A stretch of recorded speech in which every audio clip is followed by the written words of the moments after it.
Rahayu, saudara-saudara sejiwa Tosana Nusantara, jumpa lagi dengan saya Joko Supriyadi dari JS Collection Krisadi Channel Jakarta.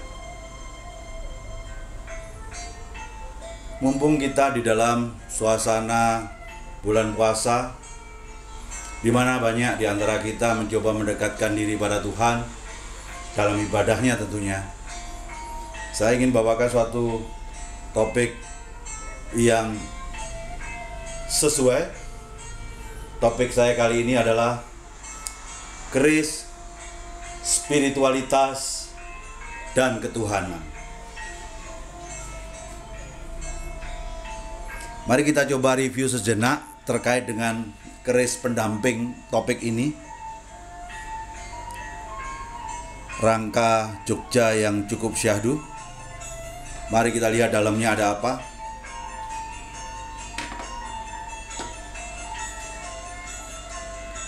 Ternyata di dalamnya ada keris dengan kembang kacang pokok. Ada luk 7, atasnya lurus. Ini adalah keris berdapur Megantoro.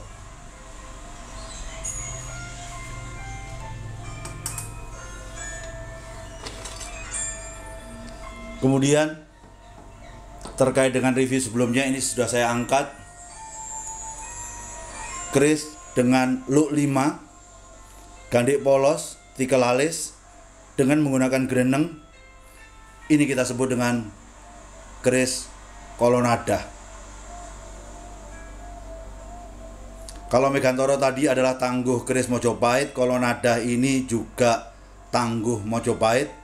Lebih spesifik dari itu, estimasi saya adalah tangguh Sedayu Mojopahit.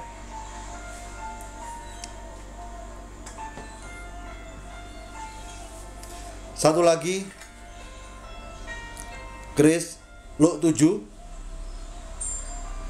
gandik polos, ada tikel alis, ada ri pandannya, sogokan 1.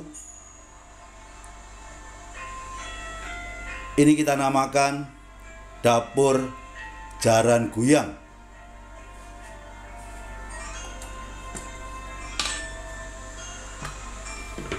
Dan yang terakhir, keris yang terkait dengan topik kita kali ini, inilah keris dengan panjang hampir setengah meter, tepatnya 44 cm. Keris Singosari dengan luk 7,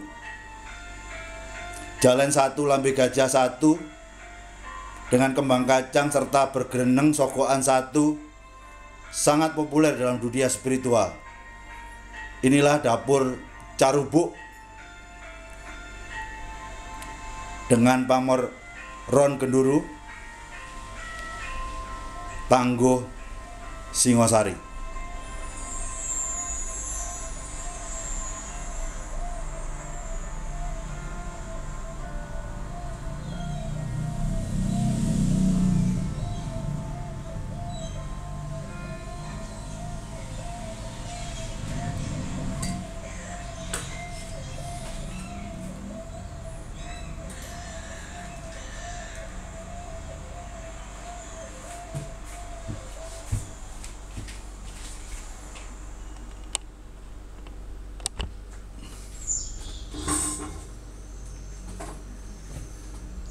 Rahayu.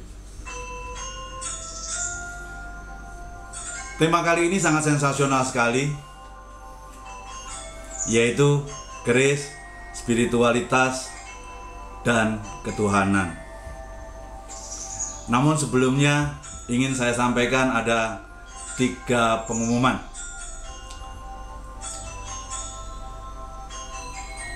Namun sebelum kita masuk ke pengumuman, izinkan kita mulai dalam doa. Semoga senantiasa yang terindah dan yang terbaik terlimpah untuk kita semua. Amin, amin, amin. Tetap jaga kesehatan, jaga kebersihan, dan stay positif saudara-saudaraku sekalian. Langsung saja kita memasuki pengumuman yang pertama. Nggak terasa subscriber kita sudah hampir 2.400, hampir 2.400.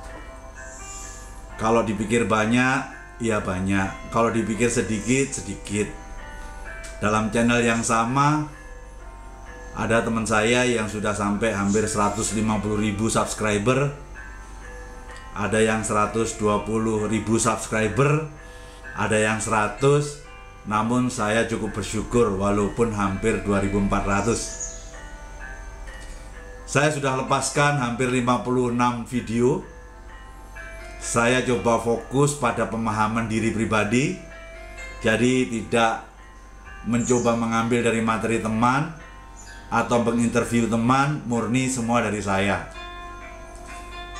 Semua saya lakukan dalam 6 bulan terakhir. Dan berita paling heboh terakhir, saya dapat penghargaan dari YouTube. Dan akhirnya akan ada semacam pembagian sharing dari hasil iklan tayangan ini. Namun saya orang yang terbuka. Dalam perjalanan 6 bulan ini sudah terkumpul iklan yang bisa saya nikmati, besarnya adalah 245.000 saudara, bukan juta. Jadi kalau 6 bulan 245 berarti per bulan saya dapatkan 41.000. Namun sekali lagi, saya nggak pernah menilai dari materi. Dan sampai akhirnya saya akan dapat berapa subscriber, itu bukan menjadi suatu target utama saya. Target utama saya adalah saya hanya ingin menjalani peran diri saya. Peran sebagai seorang pemerhati Tosanaji. Saya bukan ngomong tentang ahli, pemerhati saja peran saya. Sehingga karena saya pemerhati, saya bisanya hanya sharing pemahaman Tosanaji kepada saudara sekalian. Saya tidak bisa melakukan suatu edukasi, just sharing saja. Yaitu sharing tentang budaya Tosanaji agar budaya ini bisa terus berkembang dan lestari untuk generasi yang akan datang. Dan itu peran utama saya. Karena sharing, pesan saya di pengumuman pertama ini adalah yang baik silakan diambil, yang nggak baik tinggalkan. Gampang saja. Nggak usah ada sesuatu perdebatan yang berlebihan tentang bagaimana kita menyampaikan suatu gagasan. Barangkali ada suatu keberbedaan adalah suatu hal yang wajar. Karena bagi saya, selalu suka saya katakan, perbedaan adalah sebuah keindahan. Pengumuman kedua, saya bersyukur selama 6 bulan saya lepaskan 56 video. Saya kaget, ini di dunia sosmed banyak para hater, orang yang tidak sesuai dengan pandangan kita, yang saya sudah siapkan kalaupun itu terjadi. Namun persiapan saya selalu dengan yang soft, dengan yang lembut. Ternyata tidak ada hater itu. Dan baru muncul kemarin. Akhirnya selama 6 bulan ini saya mendapatkan satu hater. Orang itu tidak sesuai dengan cara pandang saya. Ujungnya ketidaksesuaian dia adalah tidak setuju adanya sesuatu pandangan esoteri saya dalam membabar pusoko. Mungkin karena orang ini tidak terlalu melihat secara lengkap tayangan saya, sehingga tidak mendapatkan sesuatu gambaran yang lengkap. Dia hanya berada pada poin yang satu itu aja, sehingga dia mengekspresikan ketidaksetujuannya itu. Ya saya akhirnya hanya bisa bilang, saya udah katakan bahwa yang namanya saya ini orang esoteri satu, yang percaya bahwa dalam keris itu isinya adalah doa. Buktinya setiap orang yang datang ke empu minta dibikinkan keris karena dia punya suatu masalah dalam kehidupan, dan empu akhirnya membuat sesuatu dapur dengan pamor tertentu. Karena alam semesta sudah membuka rahasianya, kita akhirnya mengenal Zat yang Maha Agung, yaitu Tuhan yang Maha Kuasa. Yang akhirnya saya percayai dalam keris adalah isinya cuma doa. Namun di esoteri 2 Anda sudah paham cara pandang saya. Mereka percaya kodam, jin, atau apapun sang pengisi keris tadi, sehingga dia berpendapat bahwa keris ini cocok buat orang ini cocok, tidak cocok buat orang lain, ini pas buat saya, ini nggak cocok buat saya. Kalau buat saya Kris isinya doa. Tidak ada satupun doa yang jelek, pasti cocok buat semuanya. Yang nggak cocok adalah Anda mengikhtiarkan A, Anda punya beli kerisnya adalah keris tujuannya B, sehingga hanya secara doa aja yang nggak cocok. Tapi itu Anda miliki juga nggak apa-apa, hanya tidak pas dengan apa yang sedang Anda ikhtiarkan. Jadi saya mikirnya sederhana untuk teman yang satu ini. Barangkali kalau kali ini dia nonton. Jadi ibaratnya ini sebuah suatu pemahaman. Misalnya pemahaman tentang Tuhan. Pemahaman tentang Tuhan itu kan bisa dipandang dari agama A, B, C, D, E, sehingga melakukan semacam suatu perbedaan cara pandang di agama A dan B dan C. Buat saya, yakinilah agama yang Anda perlu itu yang terbaik, tapi dalam urusan Anda dengan Tuhan Anda. Namun dengan sesama, jangan lupa kata-kata toleransi, karena kemajemukan itu membutuhkan toleransi, dan Tuhan pun juga tidak suka kita membenci orang yang lainnya. Sama juga dalam berkeris. Yang penting kita semua ini suka terhadap Tosan Kaji. Kita sama-sama menjalankan peran sebagai pendekar budaya bangsa ini. Perkara mau dilihat dari sisi A, sisi B, yang seperti agama A, agama B tadi, kalaupun nggak sesuai, ya seperti tadi saya katakan,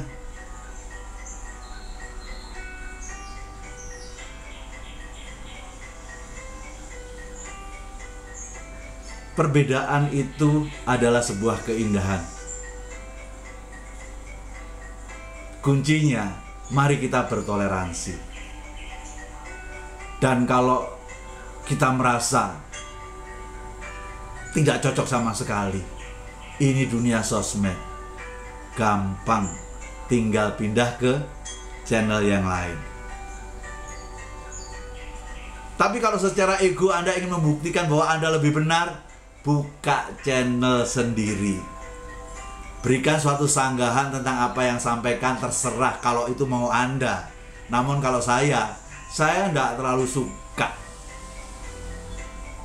Channel A sedang membahas apa, saya ingin memberikan satu counter seolah-olah saya menunjukkan lebih bagus daripada. Oh tidak, semua berjalan apa adanya menurut kata hati saya. Hari ini saya mau sharing apa, terkait dengan apa, itu saya lakukan. Sama juga kemarin ada yang bertanya saat pembahasan di Kompas TV tentang keris Diponegoro. Orang yang dari keris yang dimintain pendapatnya adalah saya. Ada orang yang sangat senior mempertanyakan, kok kenapa harus kamu yang ditunjuk, kenapa kok ya nggak yang lainnya? Ya saya nggak tahu, tanya aja sama Kompas. Sebenarnya mari kita jauhkan diri kita dari ego-ego, kemarahan, kesombongan, iri dengki. Itu tidak akan pernah ada baiknya untuk perjalanan spiritual kita. Itu pengumuman saya yang kedua. Dan pengumuman yang terakhir, ketiga, sebelum kita masuk materi utama, pengumuman ketiga saya begini. Akhirnya semua orang tahu kalau saya dagang keris. Saya cuma berpesan satu, keris itu sebuah perjodohan. Ketika Anda mencoba meminang keris saya, barangkali mungkin secara mahar tidak sesuai, terimalah secara ikhlas, tidak perlu ada suatu permasalahan pribadi dengan saya. Saya di sini tidak menjadi orang yang mengutamakan saya pengen jualan. Saya di sini hanya sharing. Kalau di offline saya memang dagang. Sekaligus saya juga meminta pemahaman Anda buat orang-orang yang selalu mengirimkan foto-foto ke saya minta ditangguh. Ini tangguh mana? Kalau dapur apa, pamor apa saya bantu. Tapi kalau sudah menyangkut tangguh, ini baru atau sepuh dan lain sebagainya, mohon Anda lihat diri saya. Saya ini hanya bisa menangguh dengan mengobservasi secara fisik bilahnya. Saya observasi secara detail baru saya bisa ngomong. Menurut saya tangguh ini. Kalau ada teman yang lain lebih jago tanpa melihat suatu bukti fisik sudah bisa menangguh, barangkali Anda lebih cocok tanya kepada beliau. Jadi sekali lagi, mari kita jadikan diri kita semakin tambah profesional untuk membedakan fungsi kita. Di YouTube channel ini saya sebagai apa, di harian saya sebagai apa, interaksi kita dalam urusan apa. Harusnya kita bisa menerima dengan baik semuanya. Tidak ada sesuatu hal yang salah untuk satu dan lainnya. Demikian pengumumannya. Mari kita kembali ke topik utama kita, yaitu topik tentang keris, spiritualitas, dan ketuhanan. Pemahaman ketuhanan secara spiritual bisa digambarkan sebagai berikut menurut saya.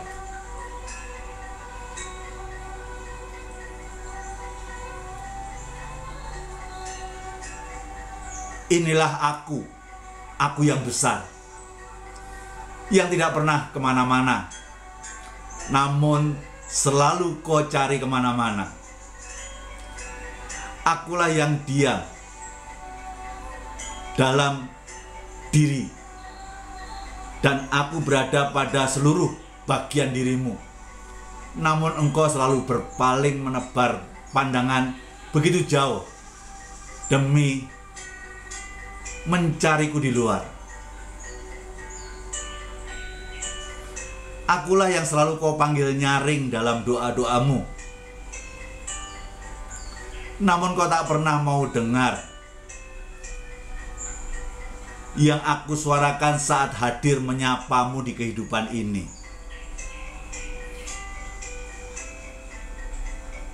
Akulah sang waktu yang selalu hadir menemanimu dalam kehidupan. Satu kehidupan yang lainnya, namun kau selalu abaikan dan sia-siakan.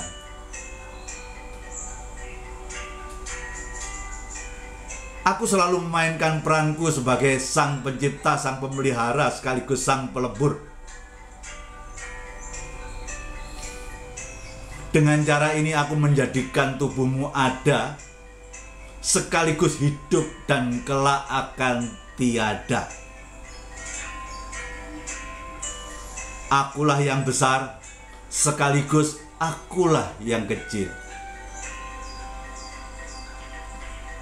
Pada kelahiran aku mengajarimu perjalanan kematian.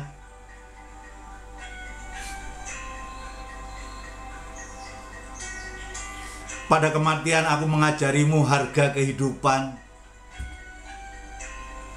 Pada kehidupan aku mengajarimu menerima dualitas rasa. Pada dualitas rasa aku mengajarimu bahagia dan derita. Bersama penderitaan aku mengajarimu menghargai kebahagiaan. Pada setiap benih kebahagiaan aku memberimu rasa kesemestaan. Lewat kesemestaan aku menghantar kamu pada pemahaman diri sejati. Dengan pemahaman diri sejati, aku membawamu pada rahasiaku. Sejatinya, rahasiamu adalah rahasiaku yang besar. Atas pemahaman posisi dari yang kuasa dalam pemahaman spiritual universal, memang itu semua tidak gampang dikaji oleh orang-orang biasa. Hanya dengan keterbukaan hati kita jadi paham tentang yang tadi saya sampaikan. Makanya dikaitkan dengan perkerisan, empu membabar dalam dapur-dapur keris agar kita semakin jelas dan gampang memaknai Tuhan. Itulah kaitannya antara keris, spiritualitas, dan ketuhanan. Marilah kita lihat dapur Megantoro ini. Megantoro Resruk 7, di ujungnya adalah lurus. Ujung ini sepertiga, yang luknya adalah 2/3. Lurus urusan umat dengan Tuhan, luk urusan kita dengan sesama. Namanya aja Megantoro, Mego Antoro. Di antara Mega Antoronya itu biru. Biru langit itu adalah kesuwungan Sang Suwung. Itu manifestasi keberadaan yang maha kuasa. Sekaligus dalam Megantoro kita diajarkan untuk memahami Tuhan dengan cara yang lurus ini cuma sepertiga. Artinya untuk mengenal Tuhan tidak perlu 24 jam waktu kita berurusan dengan Tuhan. 2/3 yang lebih banyak mari kita dharmakan diri kita di dalam kehidupan sosial keseharian kita di jalan Tuhan. Jadi tidak lain tidak bukan bahwa Kris Megantoro ini adalah sang pengiling kita agar senantiasa ingat Gusti.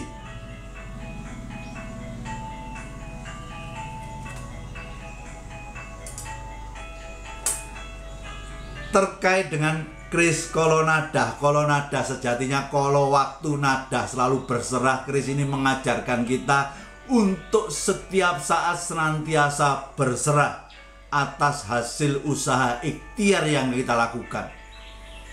Manusia hanya bisa memaksimalkan kapasitas diri dalam berikhtiar, namun hasilnya itu merupakan prerogatif yang maha kuasa. Di Kris ini oleh Sang Empu kita diingatkan untuk senantiasa berserah diri sepanjang waktu.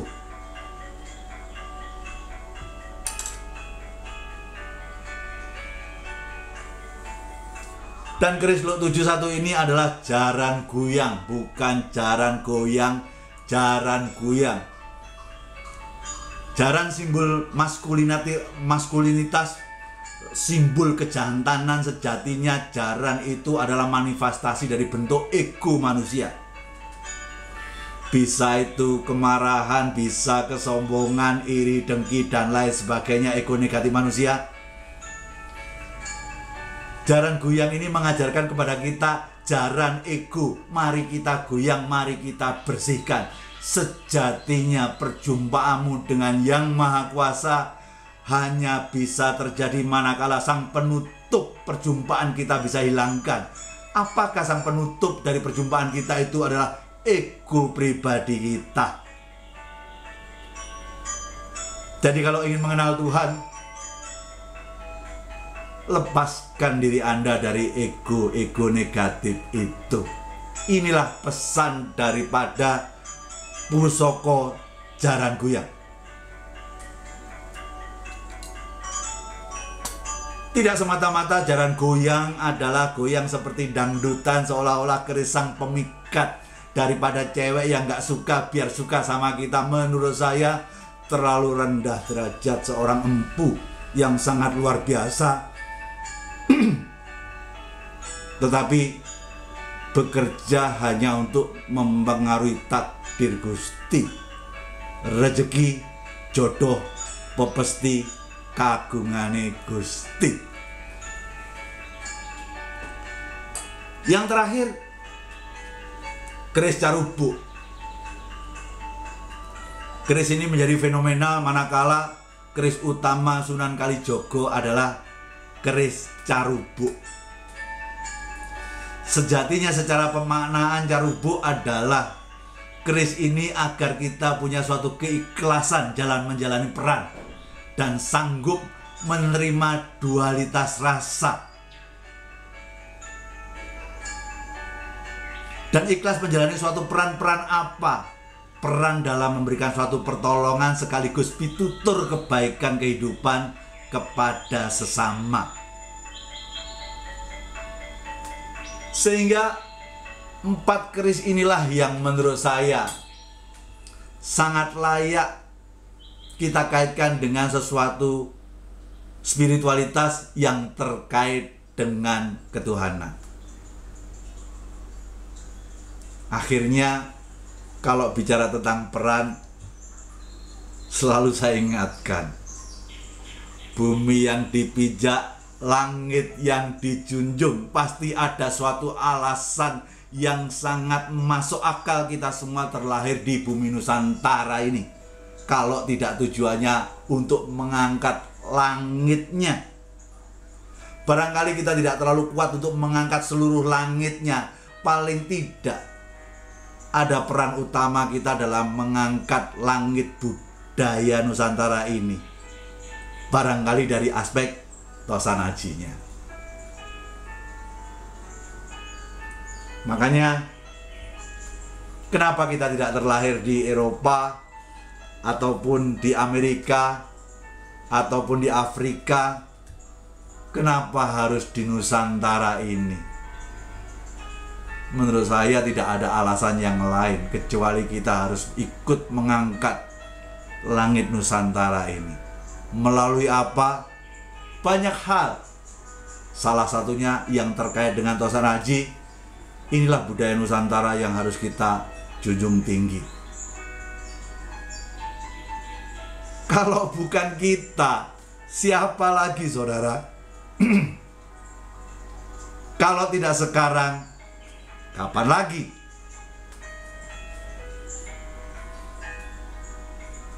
Terakhir, tidak bosan saya selalu mengingatkan,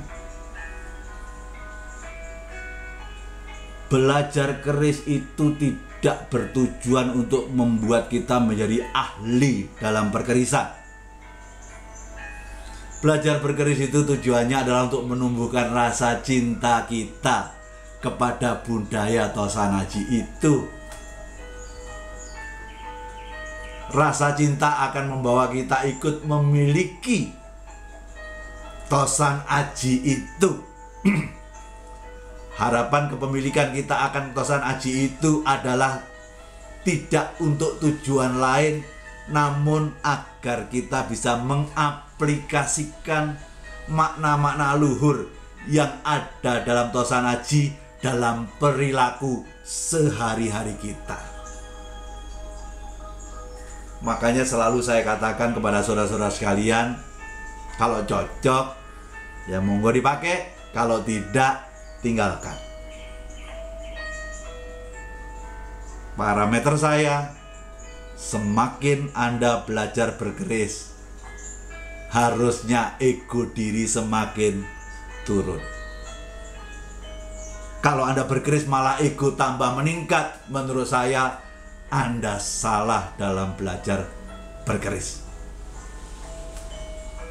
Rahayu, rahayu, rahayu, sagung dumadi. Nuwun.